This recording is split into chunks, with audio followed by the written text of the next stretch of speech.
हमारे यहाँ कोई भी त्योहार हो, कोई भी फंक्शन हो और गुलाब जामुन ना बने, ऐसा तो बिल्कुल नहीं हो सकता। हम इंडियन की मोस्ट फेवरेट मिठाइयों में से एक है ये गुलाब जामुन। लेकिन काफ़ी लोगों की शिकायतें होती हैं कि उनके गुलाब जामुन बिगड़ जाते हैं, कभी फट जाते हैं, कभी चिपक जाते हैं और कभी कभी तो गुलाब जामुन में अंदर रस नहीं जाता है। तो जी ये रेसिपी बिल्कुल आप लोगों के लिए बिल्कुल परफेक्ट माप के साथ आज हम गुलाब जामुन बनाएंगे। एक बार आप इस रेसिपी को ट्राई कर लेंगे ना तो आपके गुलाब जामुन कभी नहीं बिगड़ेंगे। बिल्कुल अंदर तक रसीला बनेगा और आज हम हलवाई के गुलाब जामुन को भी पीछे छोड़ने वाले हैं। तो गाइस मैं हूँ वर्षा और चलिए आज की रेसिपी स्टार्ट करते हैं। तो यहाँ मैंने लगभग 1 कटोरी के करीब खोवा लिया है और अगर मैं ग्राम में आपको बताऊँ तो लगभग ये 150 ग्राम के करीब है।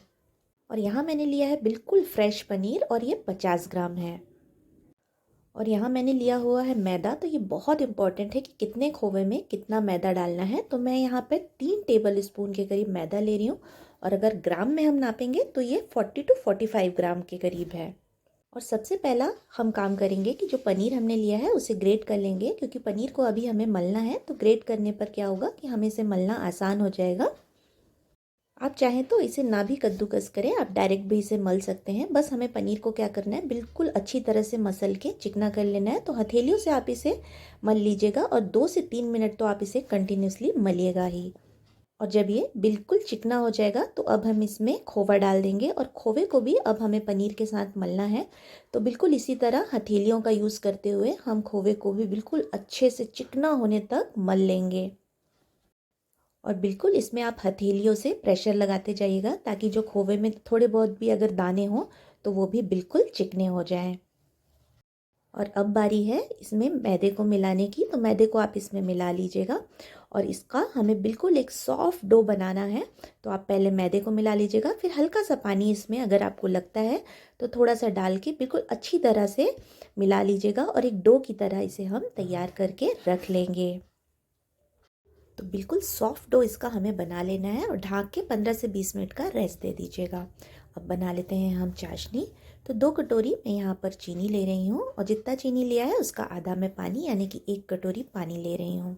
और अब इसमें डालेंगे हम इलायची। तो 2 इलायचियों को मैंने यहाँ क्रश कर लिया है और अब इसमें मैंने केसर डाला है। थोड़ी देर पहले मैंने इसे भिगो दिया था। और अब चीनी के घुलने का हमें वेट करना है। चीनी जैसे ही घुल जाएगी, चाशनी में उबाल आ जाएगी, गैस को आप तुरंत कम कर दीजिएगा और इसे 3 मिनट तक हमें उबालना है। तो आप टाइमर लगा लीजिए, इसे 3 मिनट तक कम आंच में हम उबालेंगे।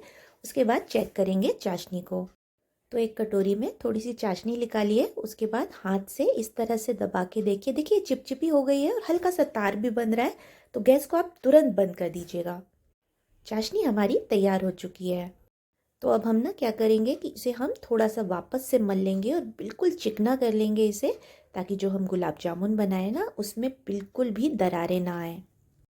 और अब ये बिल्कुल चिकना हो गया है। तो गुलाब जामुन के लिए हम छोटे छोटे भाग निकाल के रख लेंगे। तो छोटे बड़े जिस भी साइज़ के आपको गुलाब जामुन बनाने हैं उस हिसाब से आप इसके भाग कर लीजिएगा। और अब ध्यान से देखिएगा कि इसका गोला हमें कैसे बनाना है। तो एक भाग को आप इस तरह से बहुत अच्छे से हाथ से ज़ोर ज़ोर से दबाइएगा। उसके बाद दोनों हथेली को एकदम दबाते हुए पहले इसको करेंगे, उसके बाद हाथ को आप हल्का कर लीजिएगा और उसके बाद इसका गोला बना लीजिएगा। और देखिए एक भी दरार नहीं आएगी आपके गुलाब जामुन में।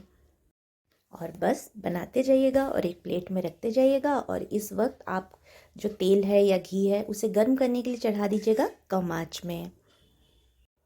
और सारे गोले हमारे बन गए हैं और तेल भी मैंने गर्म करने के लिए चढ़ा दिया था। तो तेल भी अब लगभग गर्म हो गया है। तो सबसे पहले हम क्या करेंगे, तेल में मैंने यहाँ एक छोटा लोई बना के रखा हुआ है। तो उसे हम चेक कर लेंगे कि ये गुलाब जामुन तेल में हमारे फट तो नहीं रहे हैं। तो बिल्कुल कम आंच में तेल मैंने गर्म किया था और देखिए ये फट नहीं रहा है और काफ़ी अच्छे से बिल्कुल गोल है ये। तो हमारा जो मिक्सचर है वो बिल्कुल परफेक्ट बना है। और हम दूसरे गुलाब जामुन अब ऑयल में डाल सकते हैं। तो धीरे धीरे करके मैं इसमें गुलाब जामुन डालूंगी। आप एक साथ बहुत सारे नहीं डालिएगा, मैं 7 से 8 गुलाब जामुन एक बार में फ्राई कर रही हूँ। और अगर पहला गोला अगर आपका फट जाता है, इसका मतलब है कि आपके जो गुलाब जामुन का मिक्सचर है उसमें मैदे की कमी है। तो थोड़ा सा आप मैदा उसमें मिला लीजिएगा। और गुलाब जामुन डालने के बाद 2 से 3 मिनट आप बिल्कुल उसे टच मत करिएगा, ये अपने आप ही फूल के ऊपर आ जाते हैं।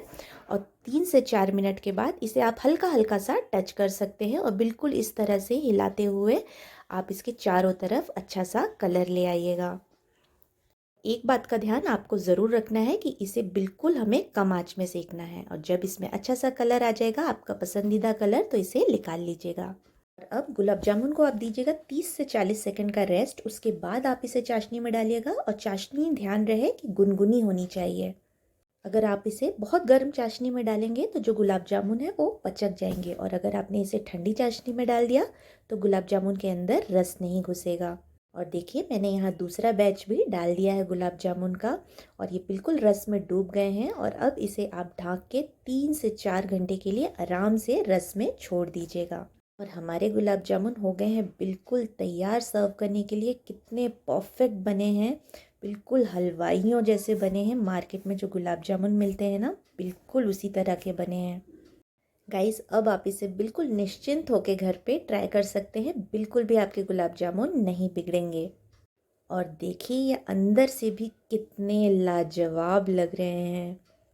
फ्रेंड्स वीडियो पसंद आया हो तो वीडियो को लाइक कर दीजिएगा, मेरे चैनल को सब्सक्राइब करके बेल आइकन को दबाना बिल्कुल मत भूलिएगा। मैं मिलूंगी अब आपको अपनी अगली डिश के साथ, तब तक के लिए बाय बाय।